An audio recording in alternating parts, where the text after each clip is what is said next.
I feel nauseous, believe me. Never had a lot of shit come easy. Had to work hard, struggle just to be me. Had to and what was left over I put towards my dreaming. But the only thing in life that has meaning are the things you gotta work for, believe me.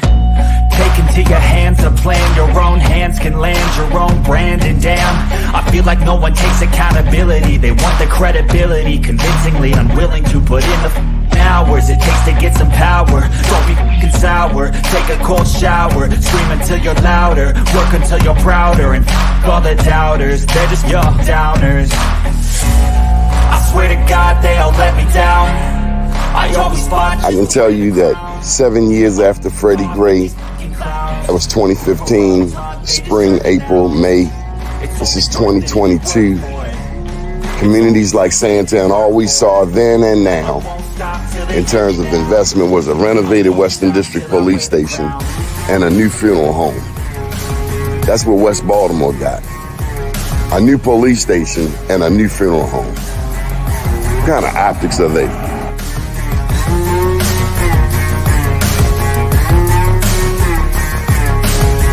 Was Freddie Gray any different than 1968 Baltimore riots? Dr. King's passing, killing, murder? This is the same? No, it wasn't. I mean, I think, well, first of all, people who are being violent and burning, that's, all that's the same. But the point is what was the cause and what were they attempting to register? I always fought just to wear the crown. I'm off at these fucking clowns. I love you. They deserve an ounce. It's got next. And on me for. It's only worth it if you work for it. I won't stop till they hear me now. I won't stop till I wear the crown. I swear to God they all let me down. I always fought just to wear the crown. I'm off at these fucking clowns.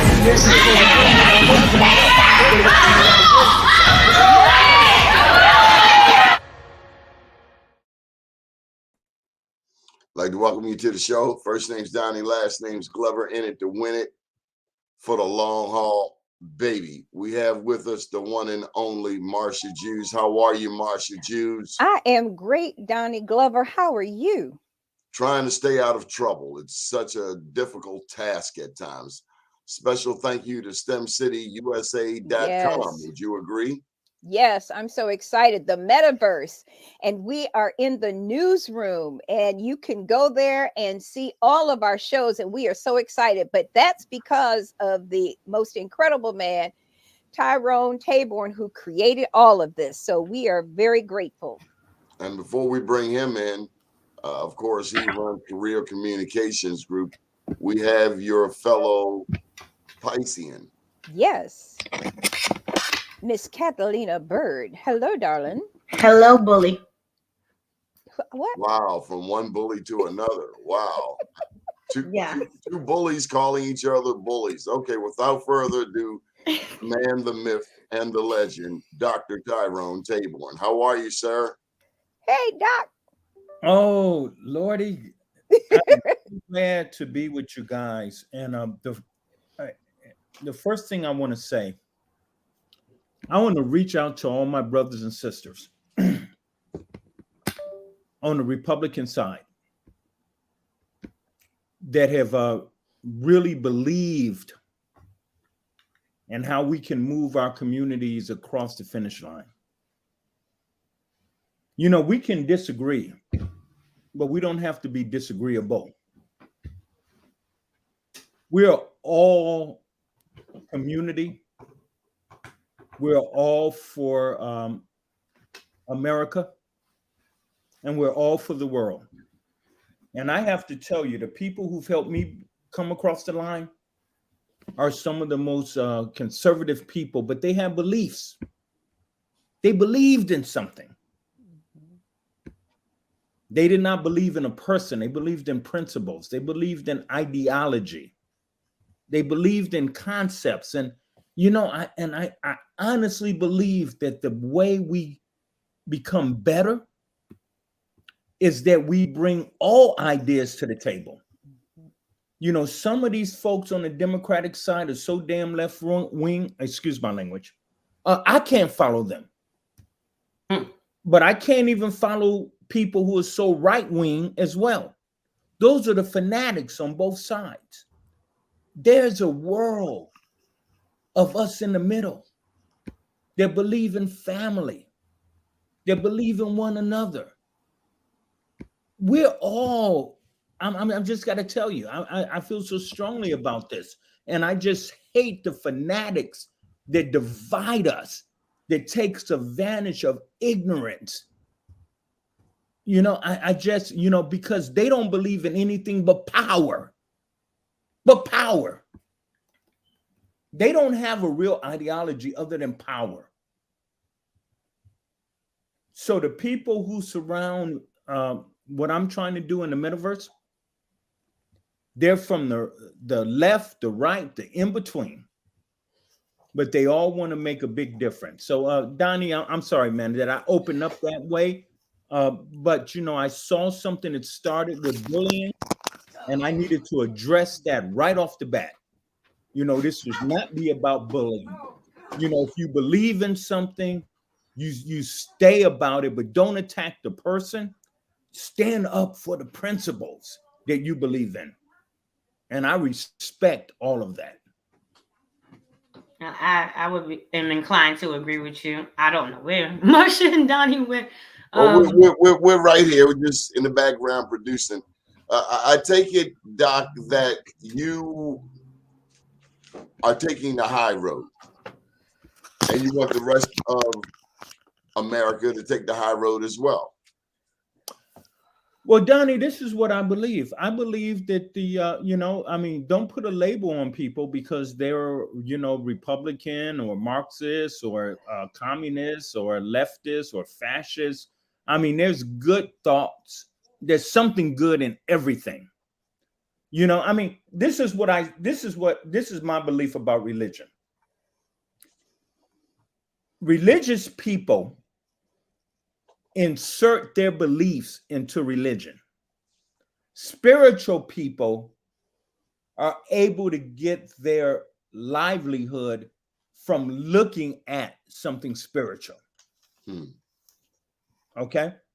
Meaning that if you are so stuck, you can find something in religion or any ideology. If you believe in it, you can just insert what you believe and make it work. But if you're truly spiritual,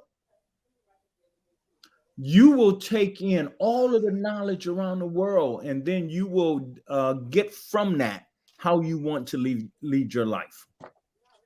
How do we help? I mean, you know, Marsha, you've heard this before, that I'm not sure what wise person said it, but they identified African Americans as the moral conscience of this country. I think it was Dr. King. Yes. But what have we done with that? Do we even still have that moral compass? We're so busy looking at the politics and the power, as Tyrone said, that we don't have the opportunity to really deal with the facts of our communities and what needs to be, what they need in order to empower themselves. We've created an environment where only the rich get richer, the powerful get more powerful, and then we're all still trying to struggle to climb that ladder.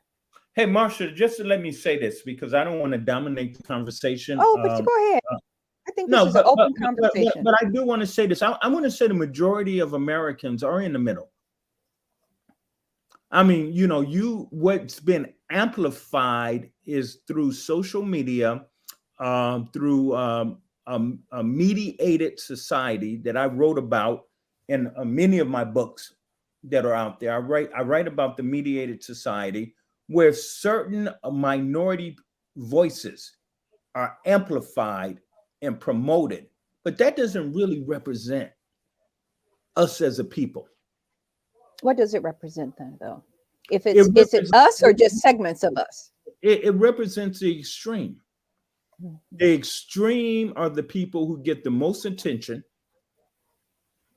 But those of us who go to work every single day, that take, we take care of our kids, we take care of our aging parents, we take care, we vote, we work, we don't steal, we don't commit any crimes. Those of us who do everything every single day, we don't get the publicity. The extreme, they're the ones who get all of the publicity. And because you live in a mediated society in which the data is only coming to you a certain kind of way, you tend to believe that that's the norm. And that's what we're doing differently in STEM City USA. We're bringing in the voices that are not being heard every single day.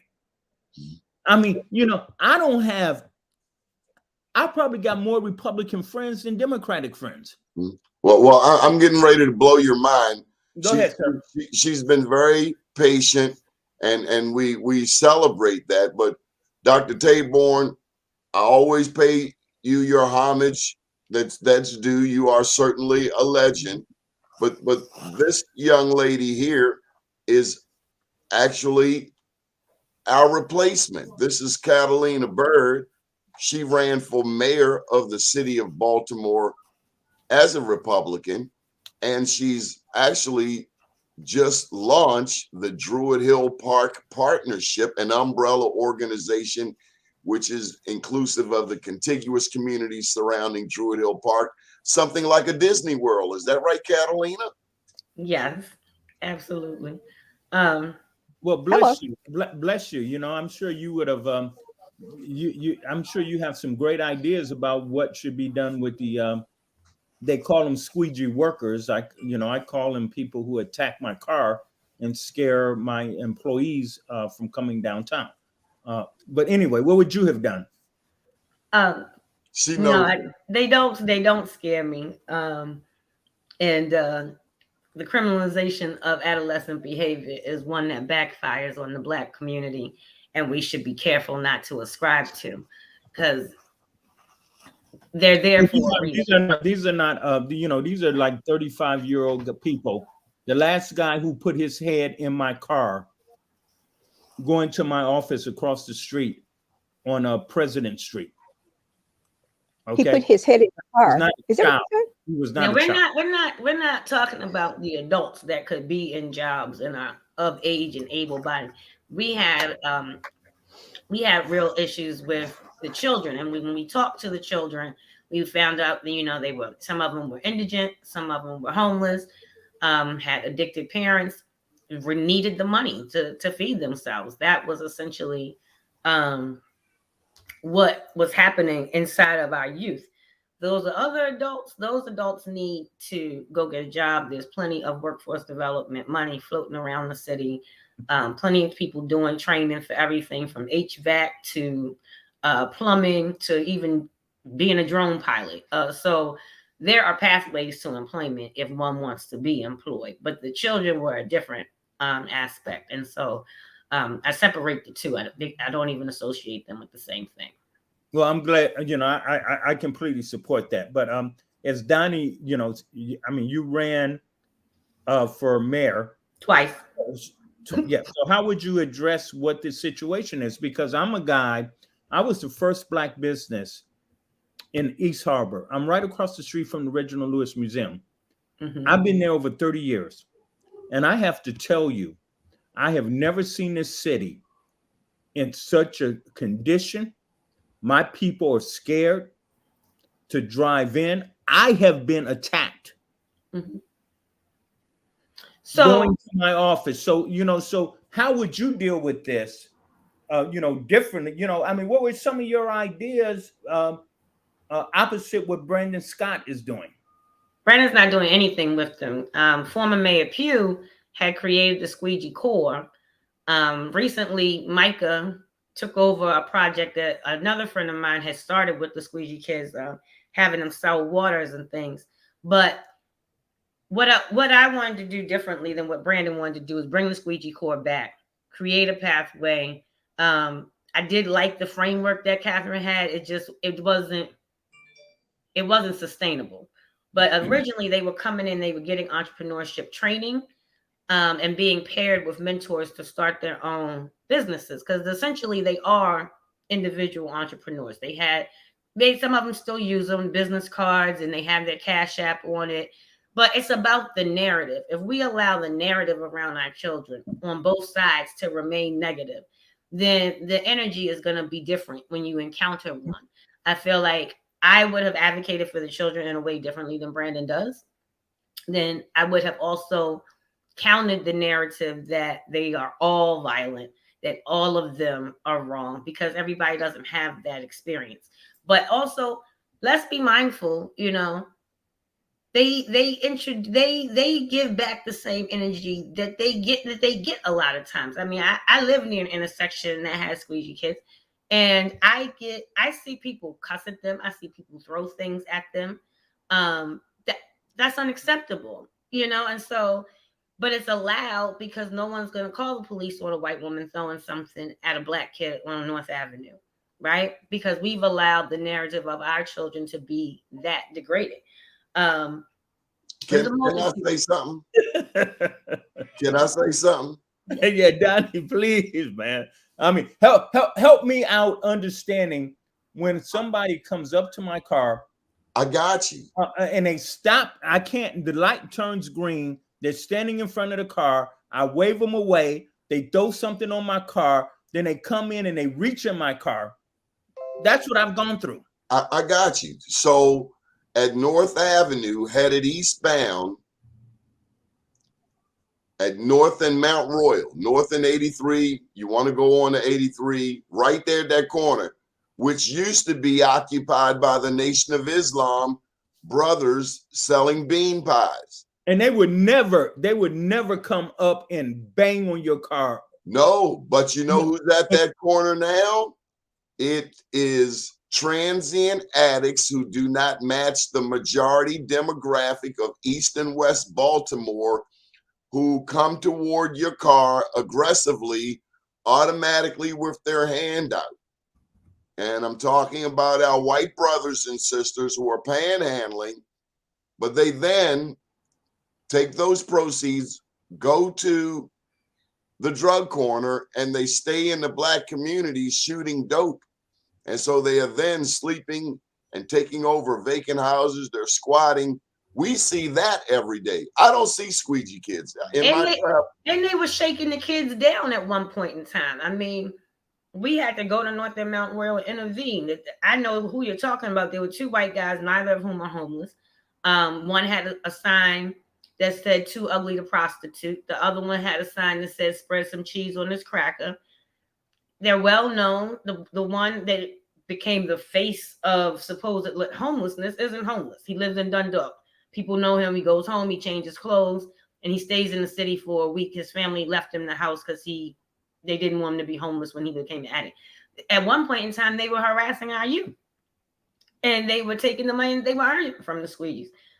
So the Nation of Islam needs to come back. I don't know if it was because of COVID. I'm not a member of the Nation. I don't know what those instructions were from Minister Carlos, but I know I don't see them in community as much. And that left a vacuum that allowed for these other individuals to come. They've got to get back outside. Like, COVID isn't over, but the world has opened back up. A whole lot of it has changed while they thought we would sleep in the house. And we've got to re-engage our community again. And the Nation has the FOI, so they're trained to do that. And then they can help us work with the youth, as they have. And my brother is a part of the security team for the minister, Farrakhan. So when you see the minister, you'll see my brother out there. Doc, you're not going to like this. Go ahead, Donnie. I'm sorry. You're not going to like the solution. Don't attack my brother now. No. I'm talking about the squeegee kids right there at President at the bottom of 83 at Pratt Street. And I talked to you about this too. Yeah, you gotta give them a job. You got to talk to them. I've got a plan. You got to take them to lunch. You got to go and engage them. I've got a plan. I've laid out a plan. You might need it. If you took Catalina with you to those young men on the corner, I guarantee you will never ever have a problem with them again. I have been very clear about training about these youth. I believe very strongly that we should bring back the federal program, the CETA program, that allowed nonprofits and small businesses to underwrite the salary, because I came out of the CETA program. Okay. So when I was 15 years old. Really? When I was 15 years old. So it was national? Pardon my ignorance. Yeah, because you know what you did? You know what happened? And you have allowed, not you personally, but from a discussion, we've allowed the far right to deconstruct a lot of social safety nets. One of the major safety nets that we had was the CETA program. The CETA program was created for represented communities and economically disadvantaged kids. The federal government created dollars, and those dollars could be used by nonprofits and small businesses to bring kids on like me, who grew up in the ghetto, and give them jobs and train them. Okay? So I went through the CETA program for years. If you had a CETA program, you think, would you rather work in my air-conditioned office and learn about video production? Or would you want to be on the street begging for a couple of pennies? Well, I think once it's harnessed. The Republicans who took apart all of those social programs. Okay, but you almost contradicting yourself from how you started, right? Like, you started out talking about how there's good on both sides. Democrats have run Baltimore since 1967 exclusively, right? So even when it wasn't the Republicans on the federal level, we haven't done anything to address the corruption and mismanagement of the funds that did get here. You see what I mean? We can't keep asking the feds for money if we're going to let it come into a Democratic city and keep turning up missing. I think it was 2011 when we had to give all the money back to HUD that they had given SRB's administration for homelessness. And it turns out we didn't use it for homelessness, and the feds wanted it back. If we don't properly audit this ARPA money, they're going to want it back, right? So it's not just about Republican and Democrat, but once it trickles down, all politics is local. What is your comptroller's office doing? What is your inspector general's office doing? And who is actually? We haven't even had a comprehensive audit, So it's not about either party. It's about integrity and transparency in every seat of government, from the municipality level to the state level to the federal level, and holding those people accountable, and stop befriending them, right? And then now not wanting to speak against them because you're friends with them, even though you know what they're doing is not above board. You see what I mean? So some of our greatest revolutionaries, go, you don't have your mic on, honey. Hey, so some of our greatest revolutionaries. I don't disagree with you, but you do know what the CETA program was, right? That was a youth empowerment program, gave jobs. Yeah, I'm asking her if she knows what the CETA program was. Yes, I do, and I think that's what they attempted to. Was it? Do you believe it was a successful program? I never knew anyone that was in it, but I do believe that it was the model that they framed YouthWorks after, and the fact that they went and got investors from corporations to underwrite the jobs that the city was then. And so again, asking what I would have done differently than Brandon, YouthWorks would be a year-long program and not just a summer program. We've never created pathways for youth employment year-round. It just was an access to something to do when they were out of school. And I think that that's a wrong approach, because they need this money all the time. And so Now, I do believe that that's what the Youth Works was modeled after. Okay, good. So Because I'm not attacking, I'm definitely not attacking you. I think you've got great ideas and you should put those ideas out there.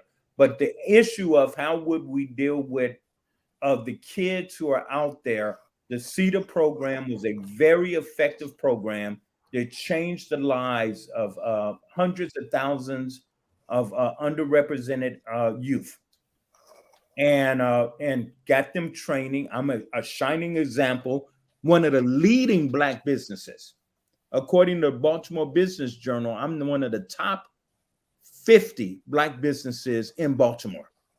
Okay, so I have more employees. I bring a lot to the table, and I'm telling you that the situation that exists right now is not a good situation. I'm about to bring the Black Engineer of the Year conference back to Baltimore, and it's the worst decision I've ever made. Oh no, you can't say that. No, thank you.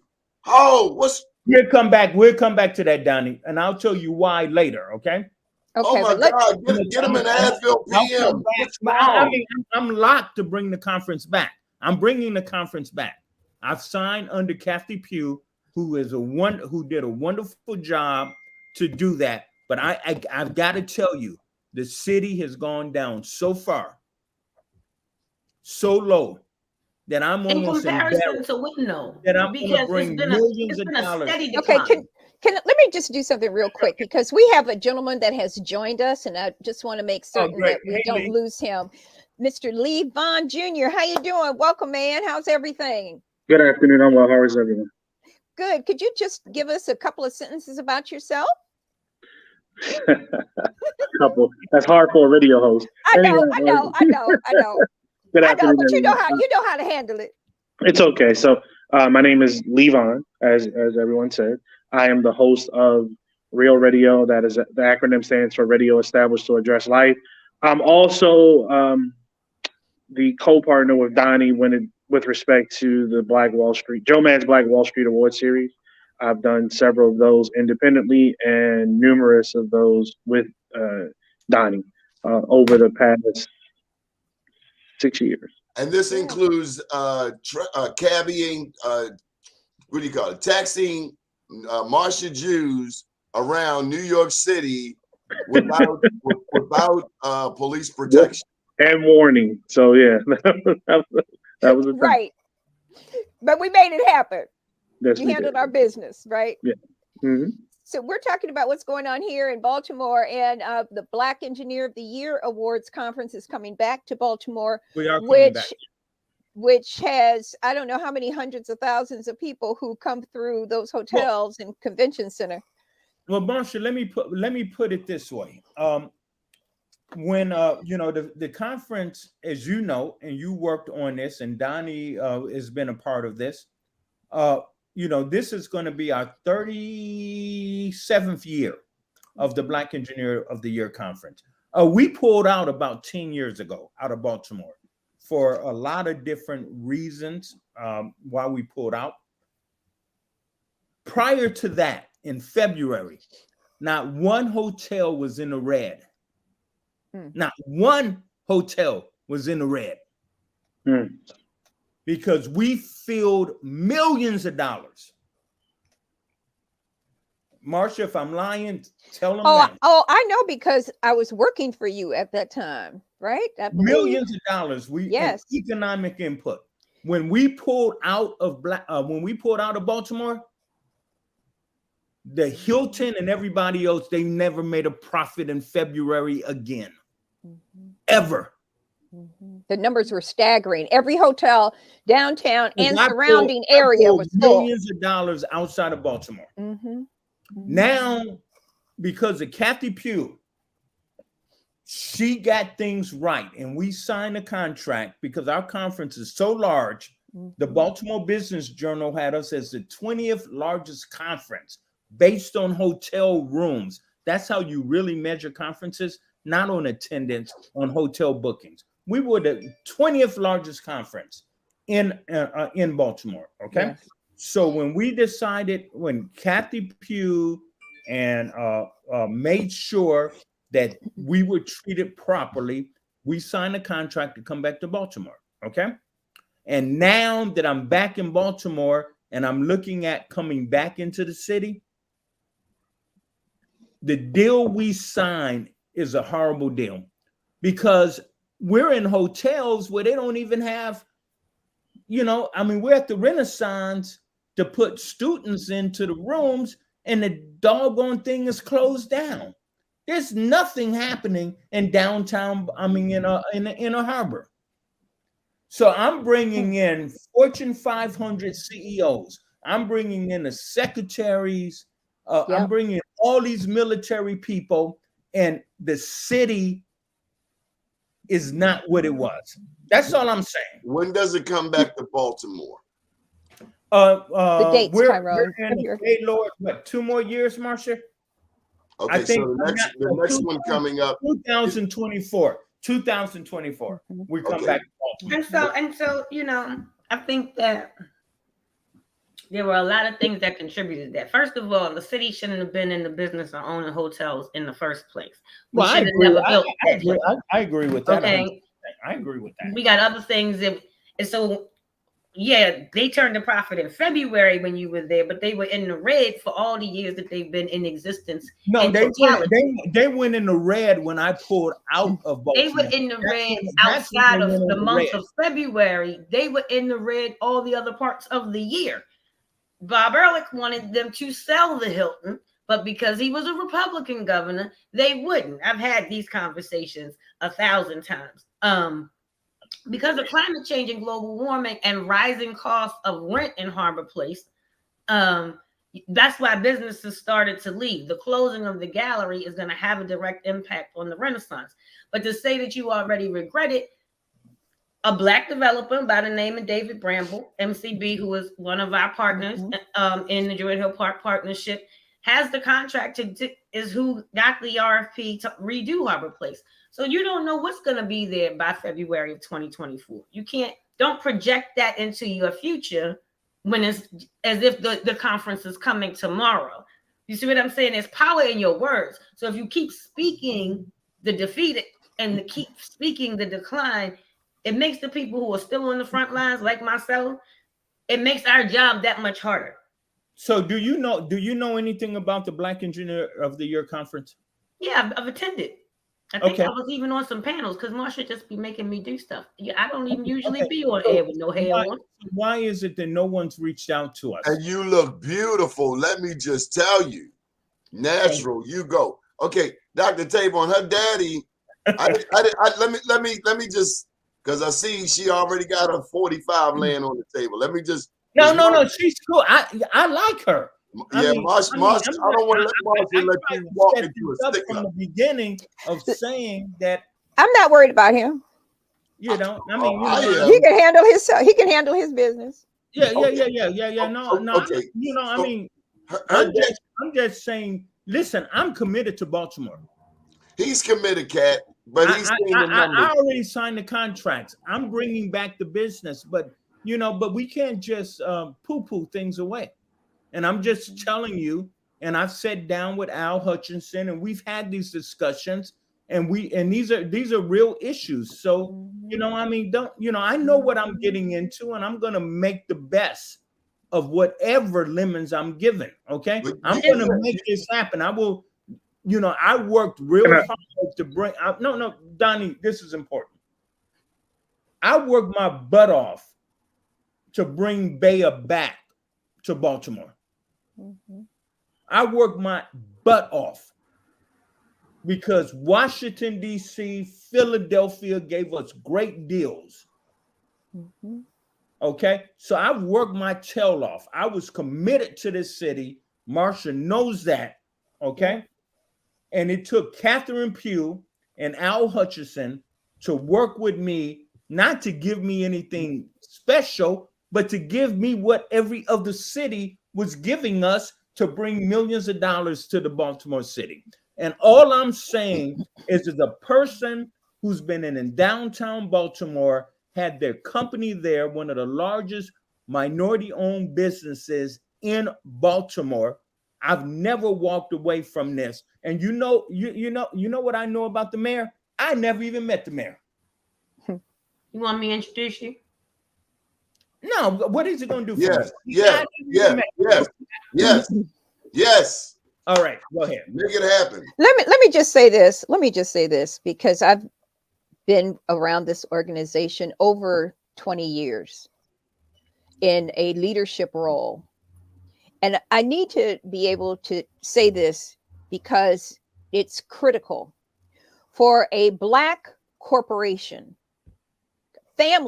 Black family corporation, to own property on the corner of President and Pratt Street for 30 something years on the 5th floor. They've been there with the top Fortune 1000 participating. Every level of the United States military, the Department of Defense, at every level. The 4-star general, who is now the Secretary of Defense, has been part of this organization and one of the creators of the Stars and Stripes at this organization. So we're talking about Black generals and at every level from every part of the armed forces. Even we're more talking so, about, you're talking about, look, okay, let me finish though. You're talking about Black excellence, right? We're talking about, okay, but let me get my thought out, please. And so then when we sit down and we look at the people who are sponsoring this, Lockheed Martin, their CEOs, their chairmen of the boards are coming in. We're talking about Microsoft. We're talking about Hughes Aircraft. We're talking about all these major, no, but I need to say, let me say it. I have listened to everybody. I want to say this so that I want this is on record for those people who will be watching this, who have no idea, have never participated. It is an opportunity for children who look like us to come and celebrate people who look like us, who are creating the IBM computers, the people who are creating every piece of technology that you can even think of. They're here. They're in this organization, the Black Engineer of the Year that's here, and the Women of Color, which we co-founded right there at the Sheraton Hotel. And so when we sit down and we look at this business, this multi-million-dollar Black-owned business, bringing this level to this city where there is a career fair where they hire people on the spot, literally. And I'm getting upset about this because, and my voice is going up octaves high, because we have gone through looking at this organization and seeing the opportunities and the Black people who have changed the world at every level. And you can't get mayors and leadership in the state of Maryland and the city of Baltimore to do what needs to be done to make it happen. They can do it for all these other little people. They'll have these little conversations, these little corporate conversations, these little sidebars, and they do it for all those little white corporate leaders. But I need to see it for here. We as a people need to see it and make certain that we're taking care of this corporation. And my affiliation isn't what it used to be, but my passion is still there for it because I see the result of it. From the educational standpoint, for children to be able, you talk about the squeegee kids, go buy them some suits and bring them down there so they can see people that look like them, who they can see the possibility of the future. That's right. That's right. And Marsha, real quickly, I know Donnie wanted to say something, but no, wait, because Lee has been really patient, and Lee hasn't been able to make a point or jump in edgewise yet. And so, even though this ain't my show and I ain't hosting, I'm gonna act like I am for a minute. Well, give his brother a chance. I was only going to allow that to go, but so far because I was going to jump in too. But there's a couple of things that I'm catching. First thing, when you talk about the city, I will not give them a pass because I think they've made some horrible deals across the board. However, there's a bigger play involved.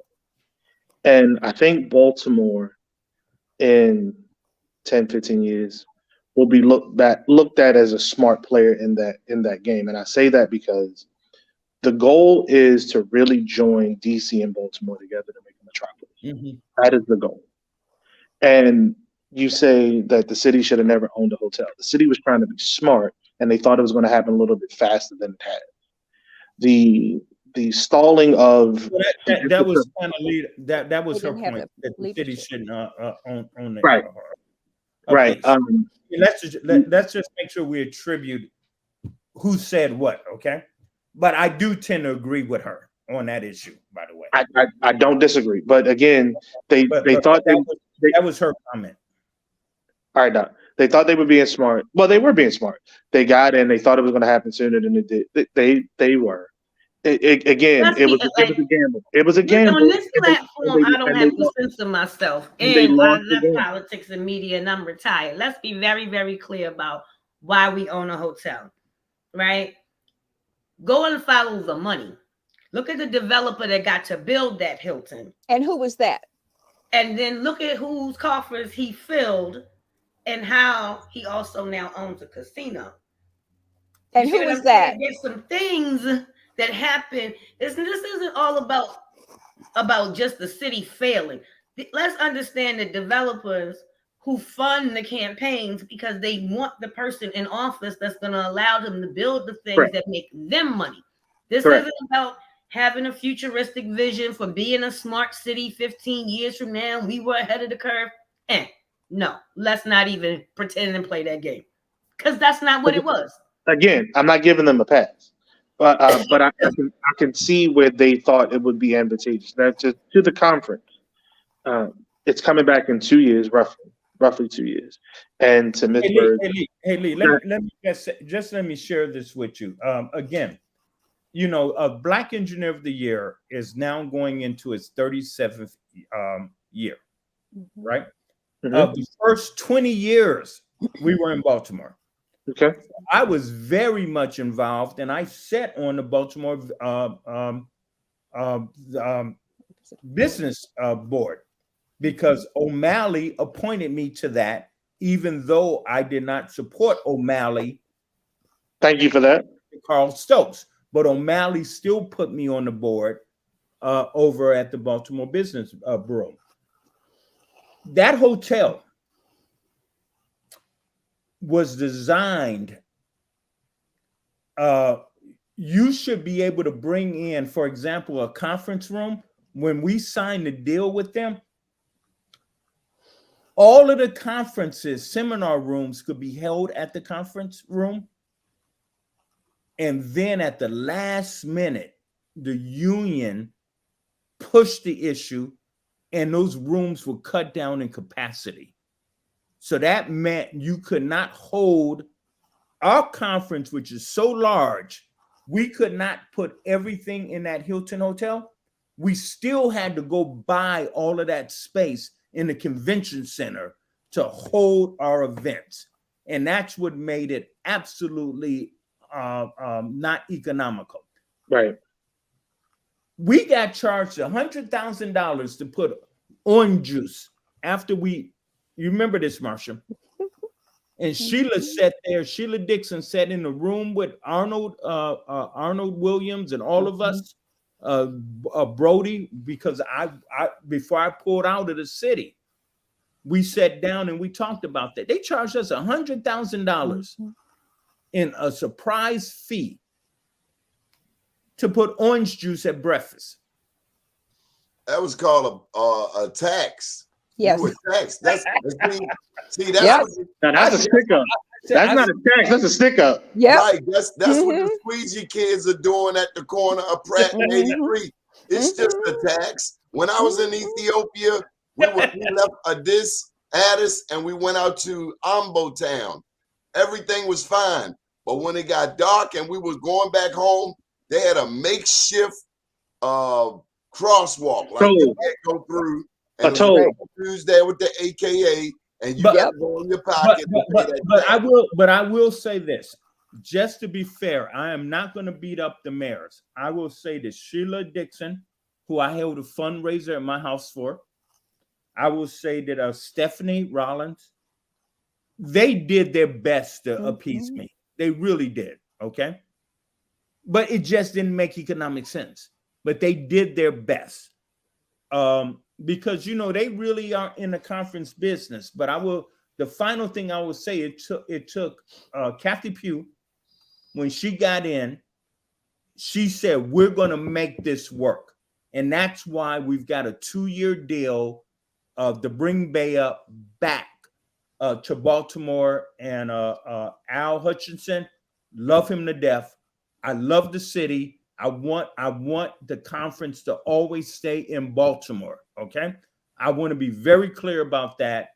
And I do not begrudge. I do not attack anybody. And Ms. Bird, the only question I have, and I'm going to come back to you, what would you have done differently if you were the mayor? If you were the mayor, I understand that you're a Republican, and I'm okay. I love Republicans. What is it you would be doing His different? best friends might be Republicans. All my best friends are Republican. They bring me all the money. What would you be doing differently? That's what I want to hear. I think it's unfortunate that you don't remember that you've met me before or been on air with me. I do know, but I do. The postmortem on what I would have done is irrelevant. What I can do is what I continue to do is work in the spaces that I don't have to be elected to. So I'm going to protect my side of West Baltimore. I'm going to support David and however I can in the redesign of Harbor Place. I still don't think we should be in the business of owning hotels, but one of the other reasons that we've lost the revenue is that we built new hotels as bookends on a convention center that we didn't put in the investment in, that is crumbling and falling apart. That's how come we lost Comic-Con and Otakon to DC. The building needs to be worked on, not just the hotels.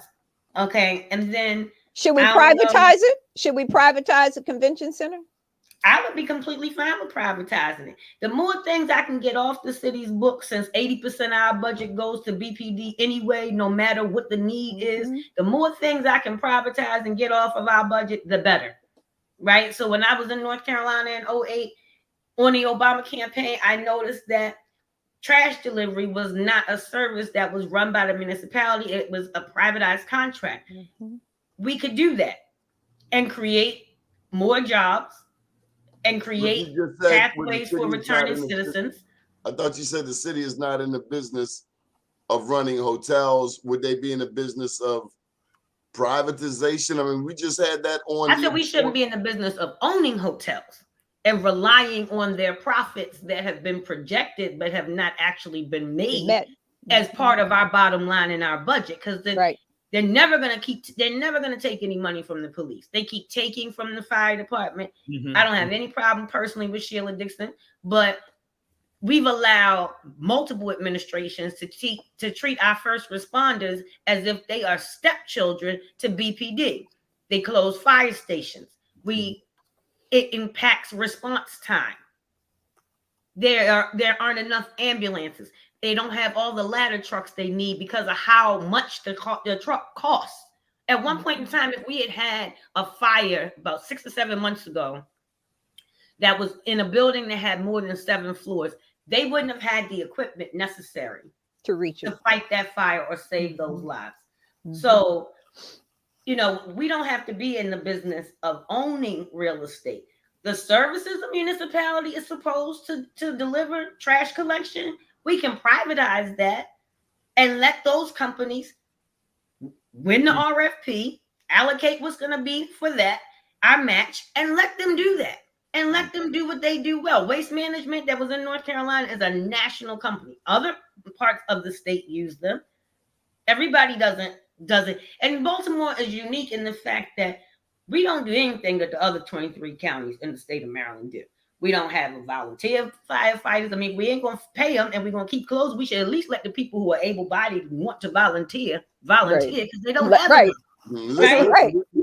We have 10 minutes left and we have not even touched yesterday's election. Hey, Donnie, can I just say one thing? I do want to say this to Ms. Bird, and I just need to say this personally. Ma'am, I do know who you are. And I really respect you. There's nobody that addresses or participates in BEA that doesn't formally come through me at the end. but I'm never going to be arrogant and saying things, at all. So I'm going to assume I made one mistake one year, and I never forgot that. I said to the CEO's wife, "It's good to meet you again. I met you last year." And she looked at him and said, "I've never been here before." And I said, "Oh."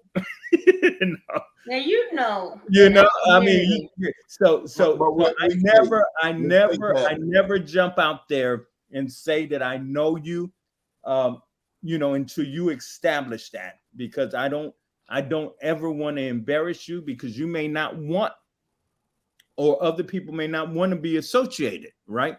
So I learned that lesson a long time ago. So I never jump out and say, "Hey, I saw you last year. Thanks for participating." But I do know what you've given, and we greatly appreciate your participation, because we wouldn't ask you if you didn't have anything of value. And we need her voice. Okay, come on, Miss Bird, give me the rundown. What happened yesterday? Go ahead, Doni. I don't know. Oh, so you got Wes down there, and he's the Oh, that's right. You are retired from the political sphere. Who, me? Yeah. No, Catalina Bird. And Marsha called me at 2:00 and told me I had to come. And anyway, and I told her I didn't look at the election results. I see they called it for West.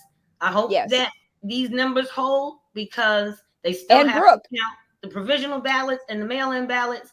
And according to the state website, that's not been done. None of these results have been authorized yet. And so I think about the mayor's race in 2020. Sheila thought for the first 3 days that she was about to be the mayor again. And when we counted every single ballot, it turned into Brandon.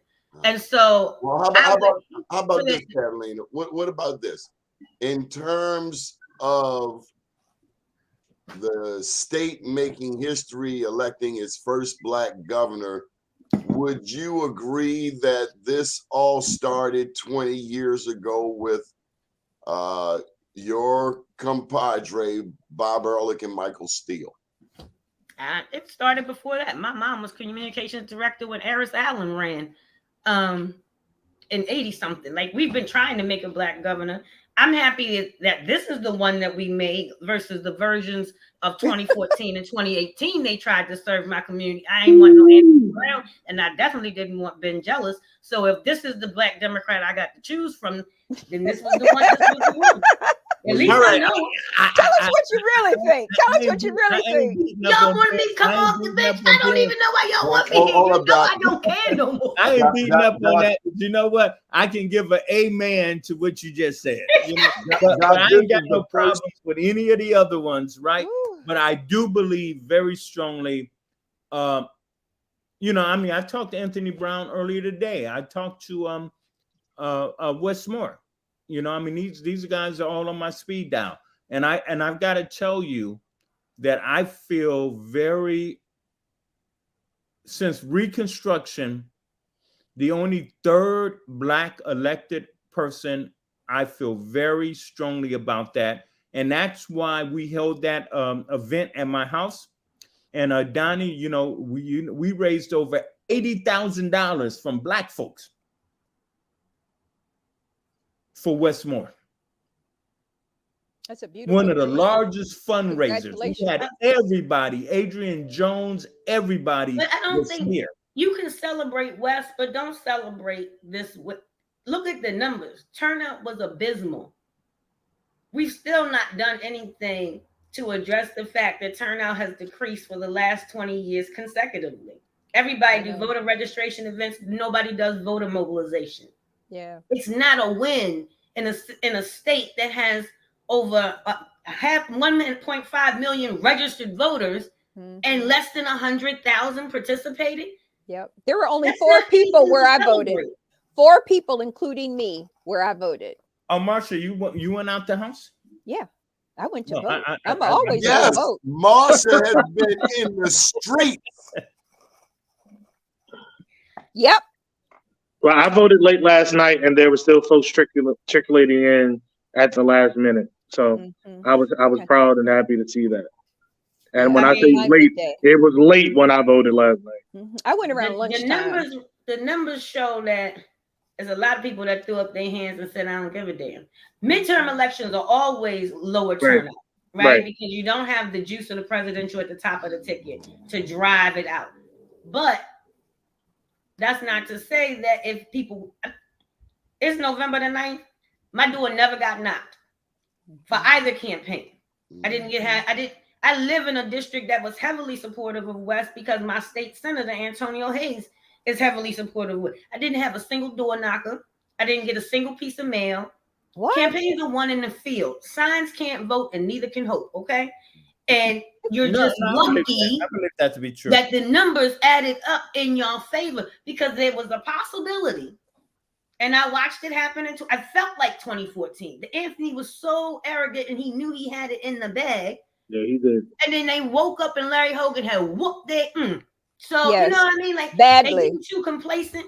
You can't allow the digital strategy that Obama and his team and David Axelrod perfected to replace the actual physical part of a field campaign. Grassroots movement. It can't be just social media. You got to get out here and touch people. On a national level, Larry Gibson said that Biden has made a Kurt. Biden, according to Larry Gibson, Biden has made a career out of being underestimated. Would you agree, anyone? He made a career out of convincing Black folks the only thing they can be is Democrats. So why does what his thing matter? No. Who you think put all the Democrat signs in Black neighborhoods? Show just based on that comment, okay? What'd you say, Tyrone? No, we need a whole show just based on what she just said. Okay? Oh, I know. You see me hold my head. It ain't even worth responding to. I'm holding my head. No, because what she said is so deep. Yeah. That we need to deep dive there, and we're not gonna you're not gonna get a media moment out of that and really understand what she's saying and deconstructing that and dealing with that. Okay. So that I'm sounds not like that sounds don't go nowhere. I think that sounds like we need to do a part 2, Donnie.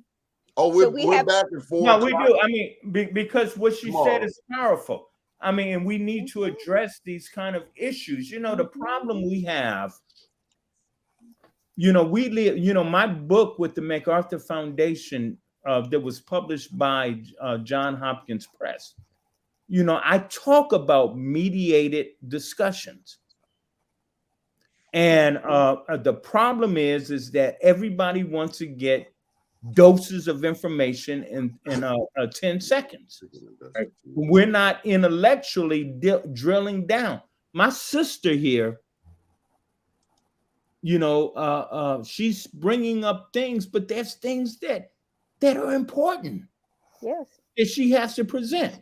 Now, we don't have to accept it, but what we're doing, we're attacking one another, and we're not being philosophers and understanding the foundation of this stuff. This country is being built on dummies, not on intellectuals. And Lee, I really want to hear a lot from you as well. But, the reason I even decided to come on this show today, because I think that these are the conversations that everybody needs to listen to. Not the 30 seconds on Fox News or even worse, MSNBC, all of these people who are claiming to be journalists. They're not. And it's propaganda. Right. It's propaganda. Right. Michael Eric Dyson is a hip hop biographer. He has no right to sit on MSNBC and fill in for anybody. He has never worked on a campaign. He's never run for office. But see, that was the impact that media had. Obama got elected. All the mainstream media realized we ain't had no Black folks. They needed Black folks. Brad Torrey. He a music journalist too. He used to host Spring Break on MTV and write for Rolling Stone. Give him a daily show. And I put him in the same category of Carson Tucker. Yeah. So you and I are on the same page. Well, Dr. J-Bone, we got to say this to you. Alrighty. No, that we are very grateful to be in your circle. Levon, Catalina Bird, she's my mentee, so I guess she's your grand mentee. Marsha Jews, of course, she's everybody's auntie. But you have That's been my sister. What did you call me? My auntie? That's Sailor's auntie. Right. That's my sister.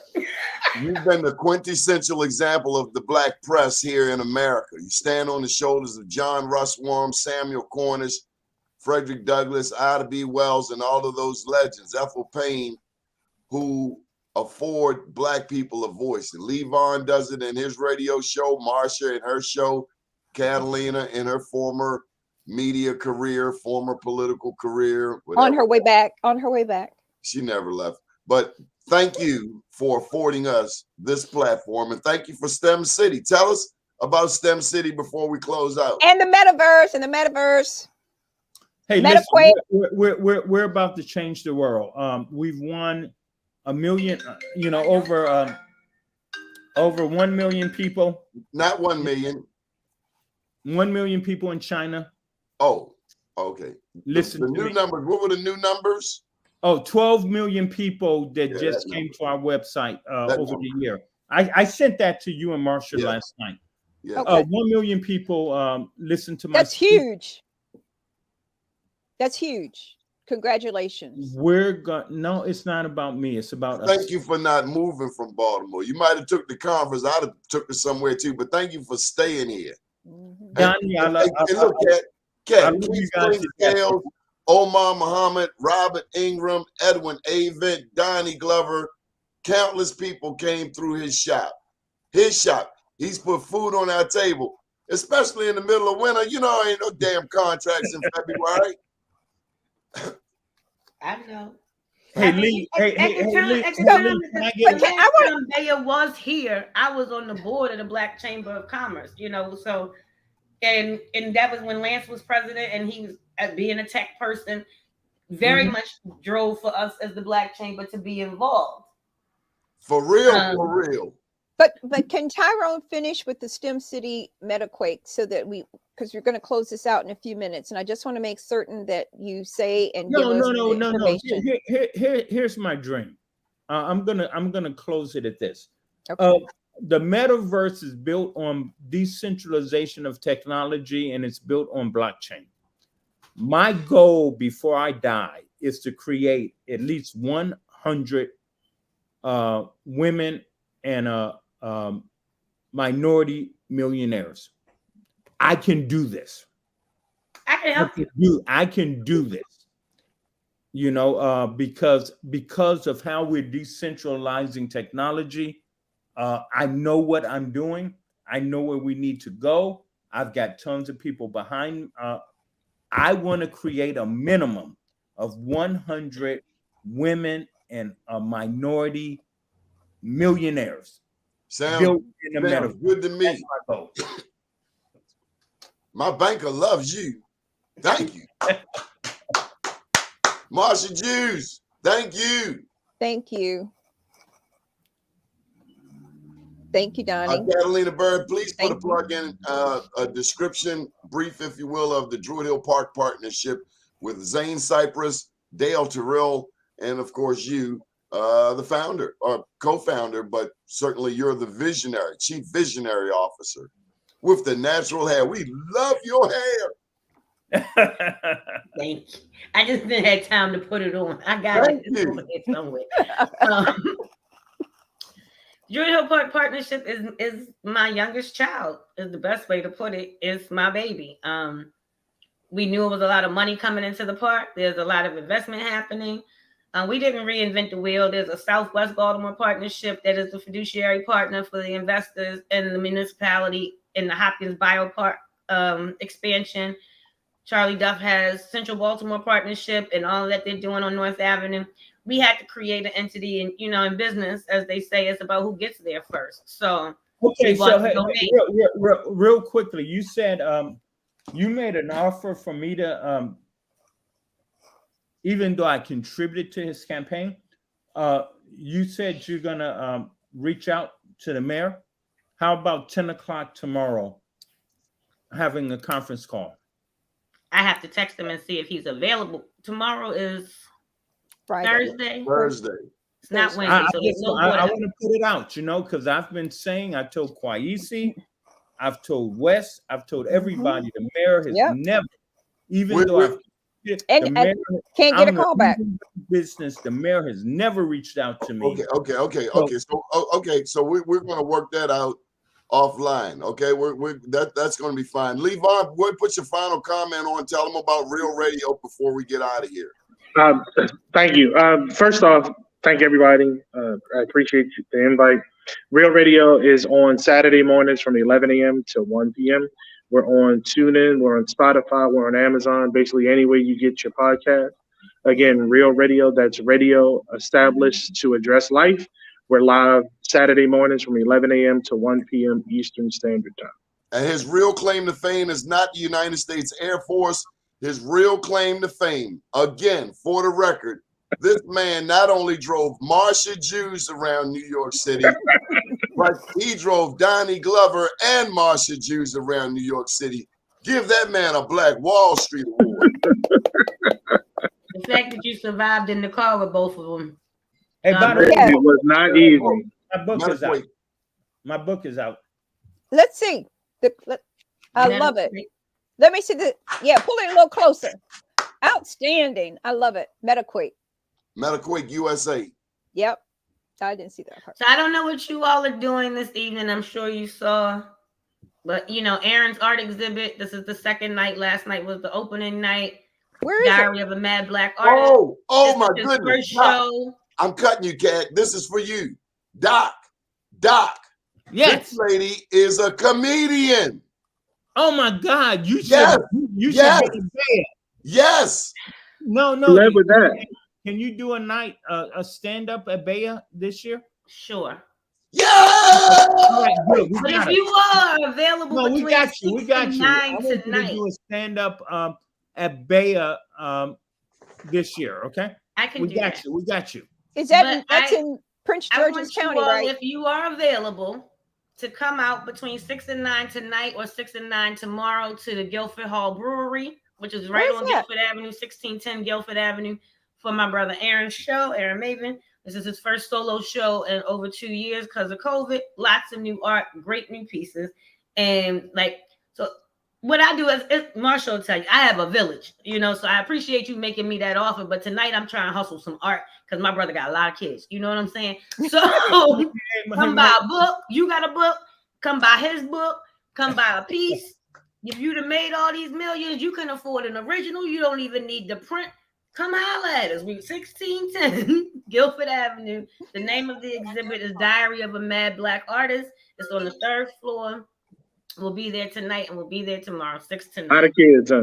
I'll be out here marking everything up. You just be doing it, girl. I love it. Who's that? Thank you, everyone.